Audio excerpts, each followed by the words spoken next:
Como ya Beatriz muy gentilmente me introdujo, soy Mauricio Quilpatay, soy actualmente estudiante de doctorado de la Universidad de Sydney y les voy a hablar sobre los efectos sociopolíticos de la Constitución en el pluralismo y las formas de ser político. ¿De dónde viene este análisis? Yo soy sociólogo, magíster en sociología y actualmente estoy terminando mi tesis doctoral sobre cómo la sobre cómo la Comisión Ortúzar seleccionó y articuló ideas fundamentales de la Constitución actual. Y básicamente yo llevo 4 años leyendo y analizando las 11.000 páginas de las 417 sesiones de la Comisión Ortúzar. Lo que argumentaré es que los conceptos e ideas en la Constitución transforman e inciden en cómo nos relacionamos con la política, cómo hacemos política y cómo nos formamos como ciudadanos y ciudadanas. Es decir, que la Constitución no solo establece reglas y principios valóricos, no es solo que la Constitución estén hechas de valores, normas y creencias. Mi argumento es que lo que se escribe en la Constitución da forma al cómo entendemos la vida política y cómo la vivimos, cuáles son los límites de lo legítimo y de lo ilegítimo. Es decir, argumentaré que la Constitución establece los límites de legitimidad de la vida política de cada uno de nosotros y nosotras. Un buen ejemplo de esto es la crítica que se ha hecho del concepto de democracia protegida de la Constitución. El derecho chileno ha criticado la Constitución por sus enclaves autoritarios, cerrojos, trampas, etc. El problema es que en general nos hemos fijado solo en las reglas. El binominal, la figura de senadores designados, los quórums supramayoritarios, etc. Pero la Constitución no es solo reglas, y la democracia protegida va mucho más allá de eso. Ahí la pregunta que hay que hacerse es, ¿democracia protegida contra qué? Y para entender eso es necesario tener en cuenta que nuestra Constitución actual fue escrita con fines antipolíticos y moralizantes. Se hizo evaluando que el pluralismo y el disentimiento político era algo dañino y negativo. Se hizo para enseñarle a la ciudadanía cómo tenían que ser los y las ciudadanas ideales, apolíticos e individualistas. Sobre todo, es una constitución hecha en contra de un pensamiento e ideología política específica. Por eso es que la remoción de los enclaves autoritarios por sí sola no logra mucho.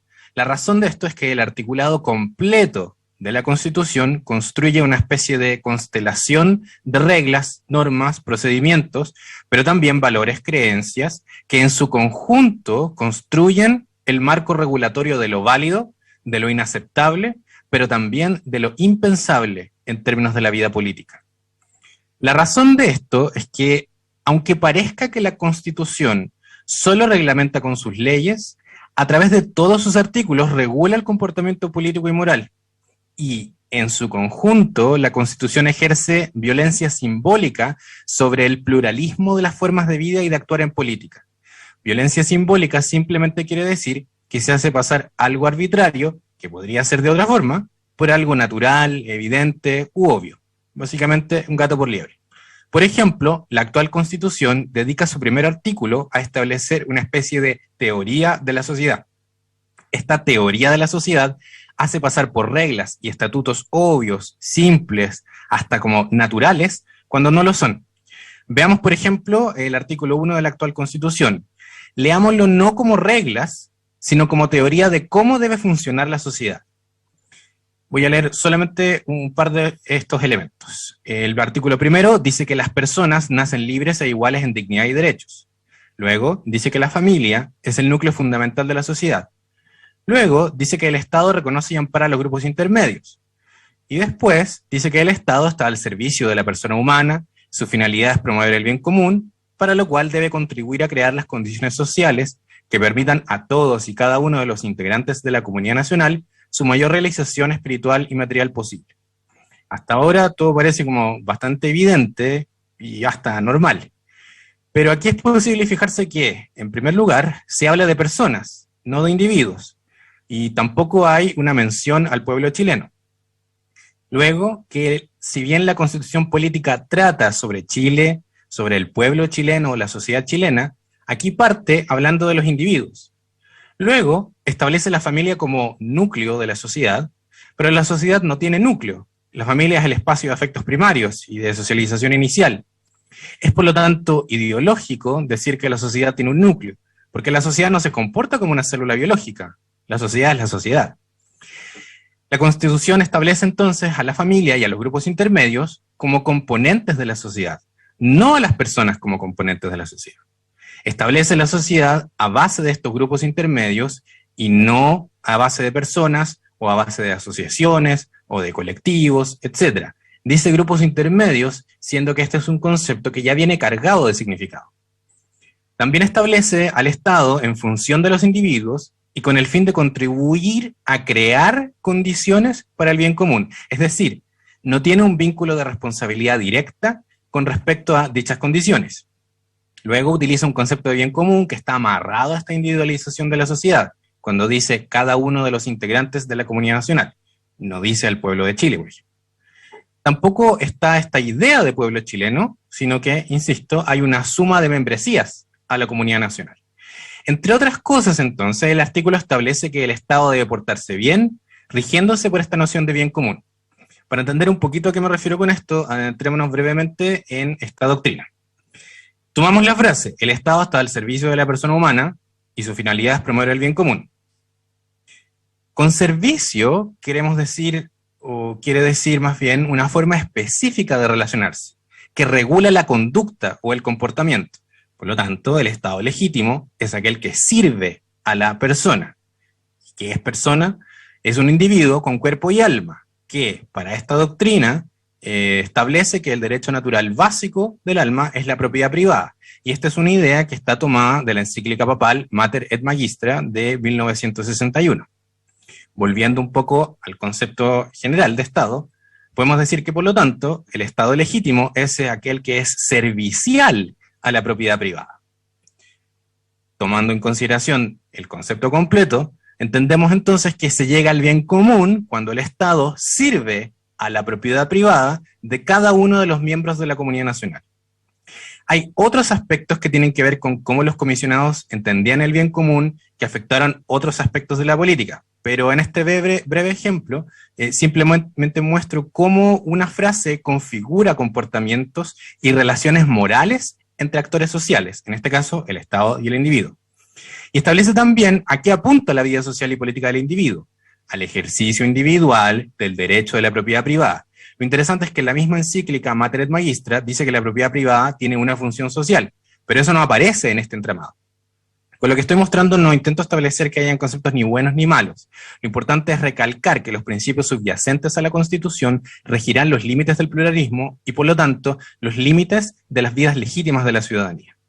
Por lo tanto, los conceptos e ideas en la Constitución transforman e inciden en cómo nos relacionamos políticamente entre nosotros y nosotras, en cómo nos relacionamos con la política, cómo hacemos política, cómo nos formamos como ciudadanos y ciudadanas. Sobre todo, la Constitución en su conjunto dibuja el límite de lo posible y de lo pensable. Por lo tanto, establece qué formas políticas de ser serán imposibles o impensables. Los principios de la nueva Constitución chilena van a ser parte de una promesa futura. El análisis de la forma en la que fue hecha la Constitución actual y de cómo son hechas las constituciones hoy recalcan lo importante que es conversar no solo acerca de los hechos pasados, sino también de cuáles son los principios, ideas, creencias sobre el pasado o del pasado que se quieren dejar, continuar o transformar. Pero también este es un llamado a que es imprescindible reflexionar hoy en este proceso, el que a futuro habrá que explicar cómo los principios de esta nueva Constitución apoyan o dificultan la emancipación humana. Queremos un mundo pluralista, que confíe en la deliberación democrática como forma de vida política. La Constitución de 1980 y la actual dijo que no confió. Y sus creadores optaron por acallar voces, reducir y limitar el pluralismo, y por lo tanto la posibilidad de emancipación. Muchas gracias.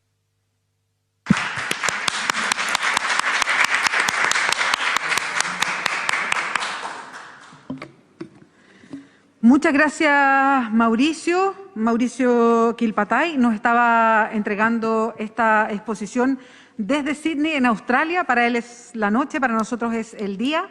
Mauricio es parte de las personas naturales, porque recordemos que hay personas naturales que han pedido audiencia, organizaciones y también personas que representan a universidades. Así es que muchas gracias, Mauricio, por contarnos de tu investigación y por esta exposición. Ahora se abren los 10 minutos para las preguntas y las respuestas. Tenemos acá a Jorge Baradit, no sé si hay otra persona más, por mientras vamos con Jorge Baradit. Hola Mauricio, buenas noches. Muchas gracias por la presentación tan precisa.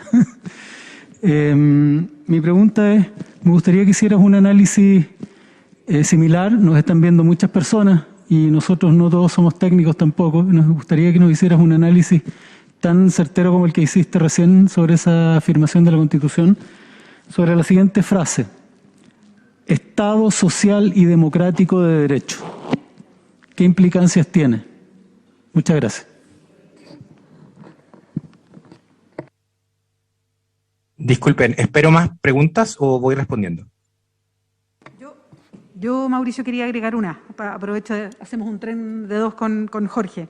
Me gustó mucho la presentación porque creo que apuntas a algo que me parece que es bien interesante a propósito de las constituciones, que de alguna manera hay este concepto como que las constituciones definen solamente un sistema político económico, pero la influencia que tienen sobre la cultura y las sociedades es demasiado importante. Y en el caso de cómo han ido influyendo en la sociedad chilena o cómo marcaron una cultura neoliberal subsidiaria, por llamarlo así, en la sociedad chilena, creo que lo dejas como que fuiste diseccionando, solamente mirando el primer artículo, no puede ver muchos más, digamos.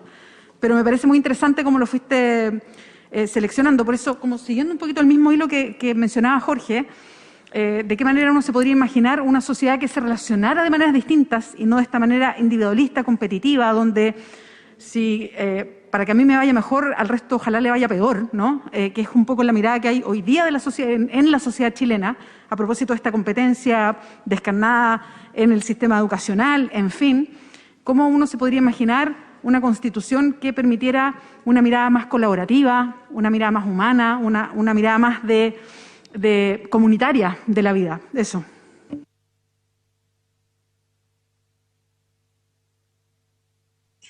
Muchas gracias por ambas preguntas. Disculpen, el artículo 1 lo dice todo, siento yo. Perdón. El artículo 1 establece ya de antemano todo el proyecto político de la dictadura, de la Comisión Ortúzar, y por lo tanto, por eso yo enfatizo que, y por eso quise venir a hacer esta audiencia con ustedes, porque ustedes van a dar ese puntapié inicial. Primero, respondiendo a la pregunta de el convencional Baradit, si tú me pedís analizar la frase Estado social de derecho y democrático, es difícil porque no se trata, como dije, de conceptos solos, sino del entramado, de la constelación en el que está inmerso, porque uno bien podría argumentar que el Estado actual chileno es efectivamente un Estado social y democrático, como lo creían sus creadores de la Comisión Ortúzar, que estaban muy orgullosos de dicha creación, y por lo tanto lo importante, y ese es el llamado a por qué se trata de principios, porque los principios son aquellas cosas que van articulando las diferentes formas de ir escribiendo otros elementos después. Por lo tanto, si lo que ustedes están buscando es, por ejemplo, un Estado democrático, tienen que, pueden, perdón, no es que tengan que hacerlo, pero la pregunta que uno tiene que hacer ahí es que, ¿cuáles son las otras implicancias? Por ejemplo, en la conversación con el sistema electoral, pero también, y esto es donde yo ahí conecto con la pregunta de Beatriz, el punto es que el articulado va a establecer no lo que las personas van a hacer o no, es decir, uno no puede decir, oye, colaboren, sino que la Constitución, creo yo, tiene que confiar en que eso es lo que las personas van a optar, si es que eso es algo posible de hacer. La Constitución actual no lo permite, porque es individualista, porque lo que hizo fue fijar, limitar y reducir las formas de vida política que eran susceptibles de ser vividas, al fin y al cabo. Lo que hizo fue reducir el pluralismo, y eso lo establecieron muy inicialmente. El punto es que cómo defender el pluralismo en el sentido de la capacidad que vamos a tener nosotras y nosotros y nuestros hijos e hijas para poder decidir frente a las condiciones que existen. Al final, siento yo que esa es la pregunta con la que yo traté de dejar mi presentación, que es, ¿se confía o no se confía? Si lamentablemente uno no puede prever situaciones, la Constitución no va a fijar la cooperación humana. Eso no va a ocurrir. Pero sí puede fijar condiciones en las cuales ello puede ser susceptible de ocurrir. En la Constitución actual eso no puede ocurrir.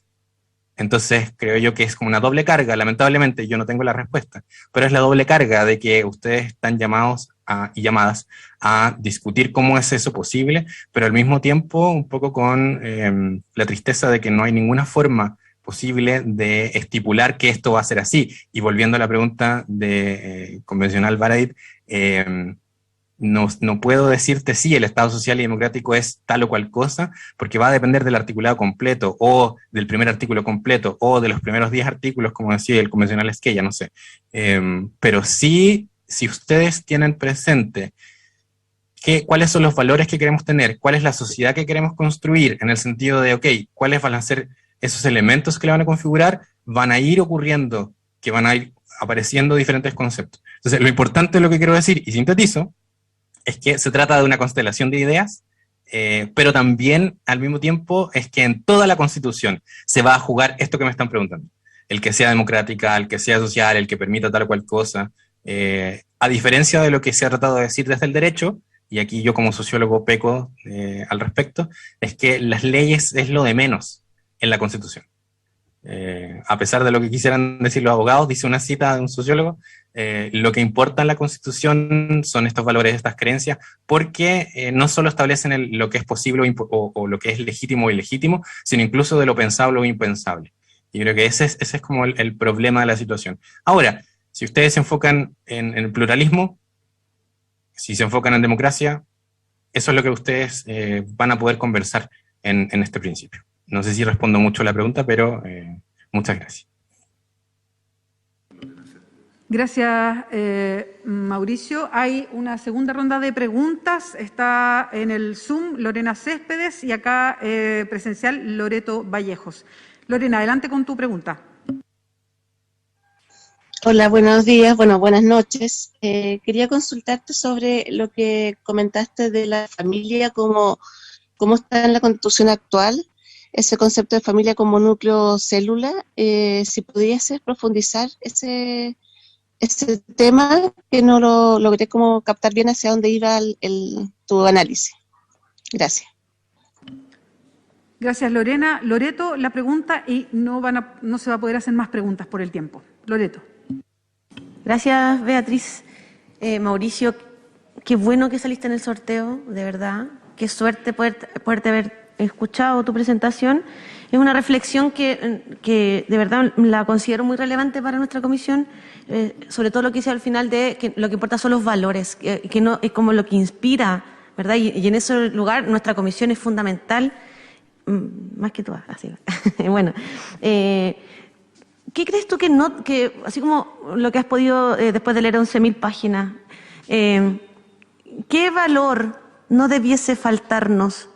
¿Cuál es la discusión que no debiésemos perdernos como comisión con respecto a algún valor que consideres relevante desde lo que tú has estudiado y lo que has reflexionado? Muchas gracias, Mauricio. Gracias, Muchas Loreto. gracias por las preguntas. Adelante, Mauricio. Voy rapidísimo. Con respecto a lo de familia, muchas gracias por la pregunta también.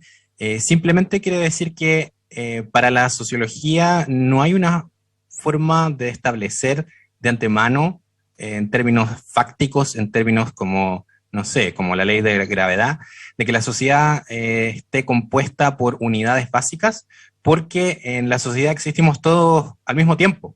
Uno, en el momento en que nace en una familia, por supuesto, y eso es importantísimo. La familia uno lo forma, literalmente. Pero uno también nace en una lengua, por ejemplo, uno nace en una institución, nace en un hospital o nace en algún contexto, se inserta luego en la escuela, pero todo eso existe al mismo tiempo, de manera transversal. Por lo tanto, a diferencia de las células, en el que una célula está cerrada sobre sí misma y se defiende en contra del resto y genera bordes, etc., en la sociedad los individuos, las personas, los colectivos, las agrupaciones, las instituciones, la estructura social, Son todos elementos que están existiendo y que se están relacionando entre sí constantemente.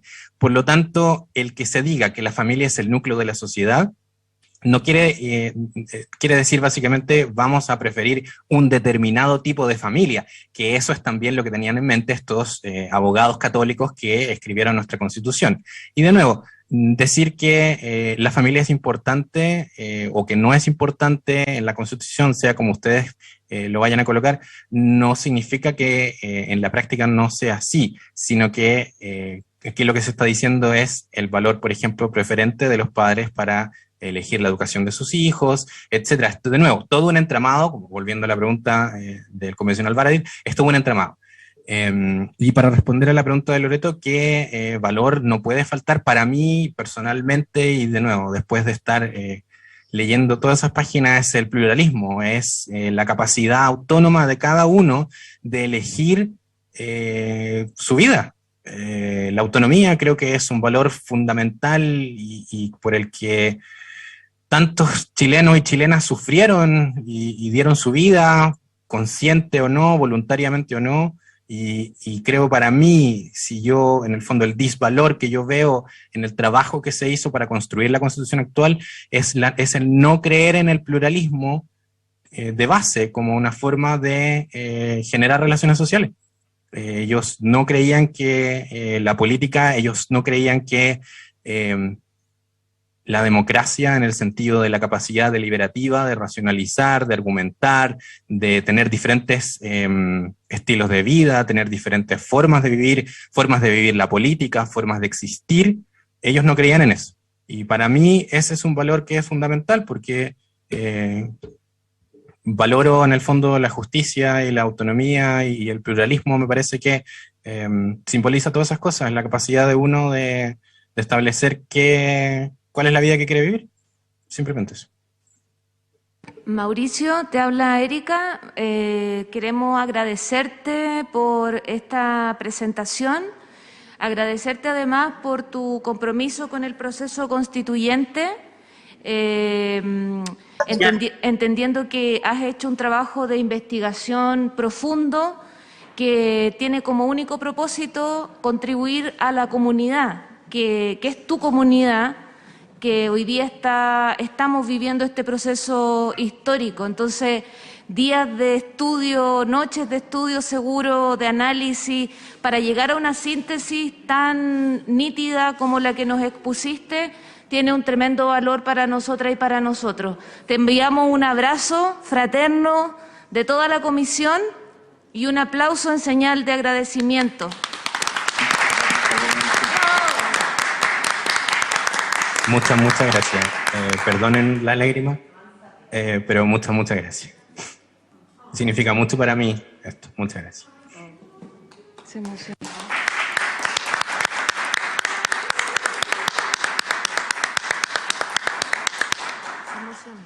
Sí, nos emocionamos contigo, Mauricio. Aquí es bien emocionante porque además estás viviendo fuera de Chile y es muy bonito que haya participación de afuera.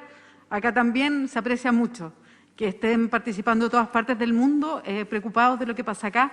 Así que un abrazo muy fraterno. Así que te llevas la emoción de acá también. Muchas gracias.